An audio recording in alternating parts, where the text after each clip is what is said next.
Hello everyone and welcome back. It's been a few months since my last video. In the time since, I've made some much needed improvements to my shop. This video is about dust collection. I'll be showing two devices I made to improve how much dust I can extract from the environment so it doesn't end up in my lungs. First up, we have the dust cyclone. Building one is pretty easy. I cut a 3-inch hole into the lid of a 5-gallon bucket. Then I attached the dust cyclone using the nuts and bolts that came in the box. I'm showing exactly what I'm using in pop-ups as they appear. I'll also provide links to all the materials I'm using in the description. Up until now, I've been collecting all the dust just by using a shop vac. Unfortunately, this setup would clog up the filter very quickly.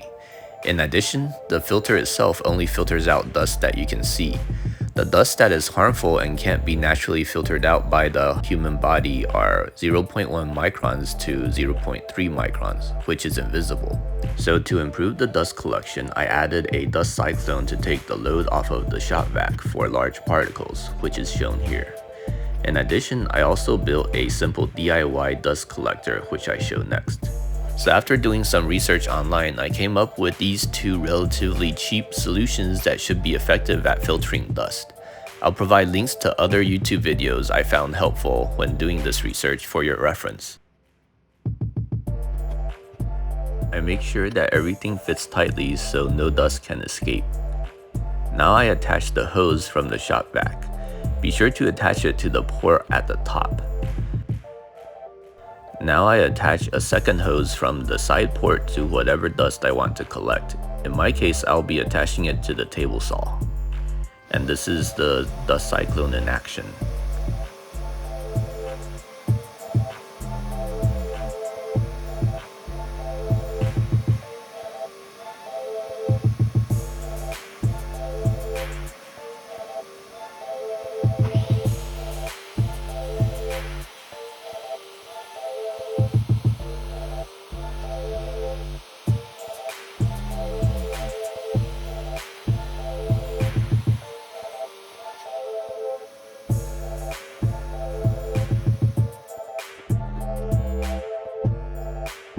Moving on, next I will show how to build a relatively cheap DIY dust collector. The purpose of this is to filter out all the microscopic particles, the stuff that can cause lung cancer. It wouldn't make sense to work so hard to earn money only to spend it on medical expenses. However, it also doesn't make sense if the dust collection is prohibitively expensive or ineffective. It seems that with dust collection, the more you pay, the better the equipment is. However, to get good dust collection, you need to pay somewhere in the order of thousands of dollars, which is not viable for me. Thankfully, there are YouTube videos that show how to build your own dust collector that can perform well enough. So I start by cutting a 19-inch hole out of a 2 feet by 4 feet piece of plywood. This will be the top where I can place a fan to blow down into. By the way, I'm cutting this hole out using a long mill CNC machine. I'll try to do a video on this machine in the future. I use a circular saw to saw the board in half, so I end up with two 2 feet by 2 feet boards. The one with the hole will be the top and the other one will be the bottom. Next, I cut grooves where the filters will slide in. I'm using a Curve Maker KM1, which I will link to in the description. The official one is made by Bridge City Toolworks, but both the official one and its ripoffs are all made in China, so it's up to you if you want to support the official business or not. I'm using 2x4s, which I cut in half so I end up with 2-inch by 2-inch beams. I cut the grooves into them using the table saw, adjusting the fence to take a strip out each time. By the way, I also upgraded my table saw to a DeWalt DWE7485. I'm thinking about making a video comparing this table saw with my previous Ryobi sometime in the future. I think it will be helpful in showing the differences between a bottom-of-the-barrel table saw and one that costs 3 times more, but is still considered relatively modest.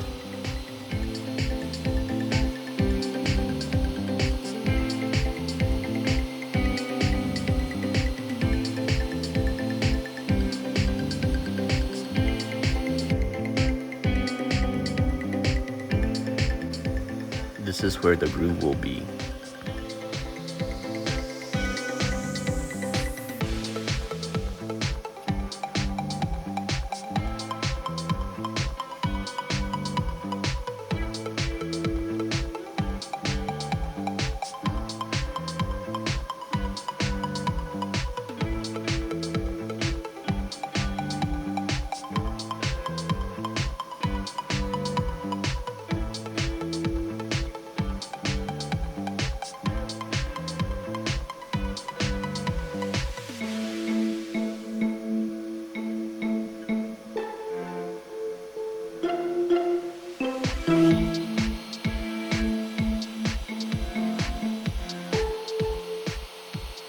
I go through this many more times, but it gets repetitive, so I will skip on to the next step.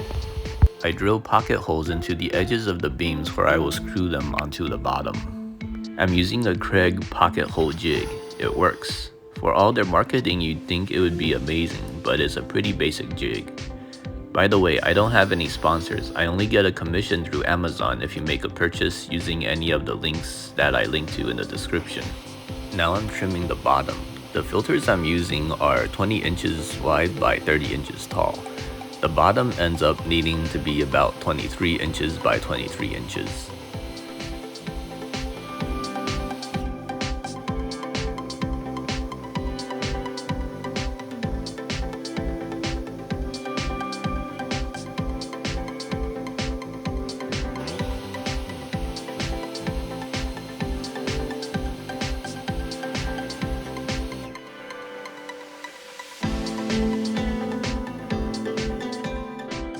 Now I'm assembling the dust collector by attaching the beams onto the bottom using the pocket holes I previously drilled.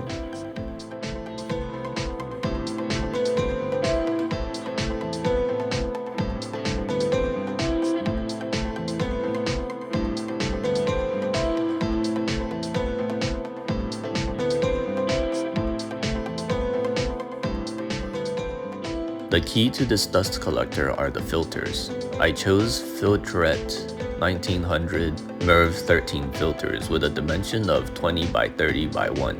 The high rating of 1900 or MERV 13 means that the filter can filter out particles down to a size of the aforementioned 0.1 to 0.3 microns. However, highly rated filters also tend to restrict airflow.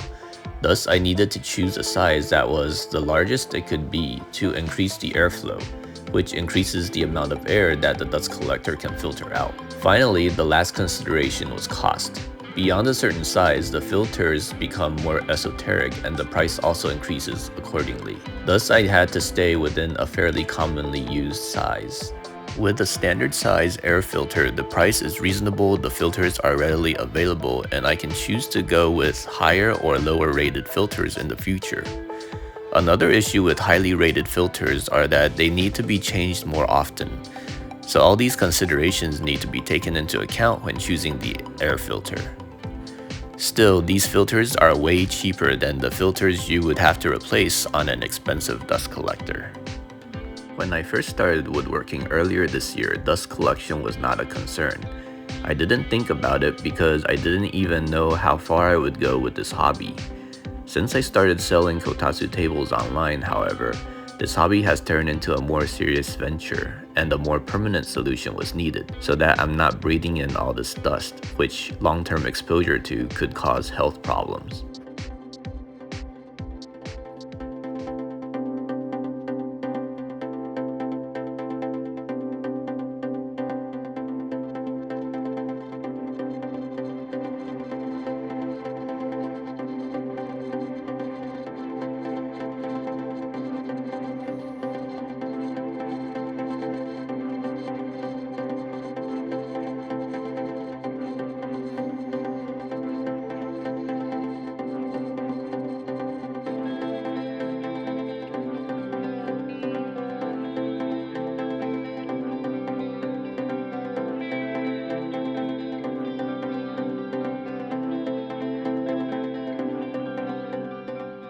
With the 4 beams secured, I put the top on. I don't permanently attach the top because I will need to change out the air filters in the future.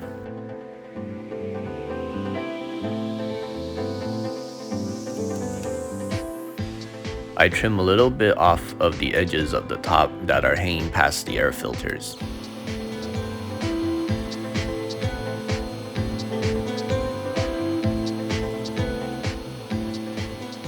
Then I put the top back on and I put the fan over the hole blowing down into the filters. Here it is in action. I leave this running whenever I'm not working so that whenever I start the next time, the air is clear of dust.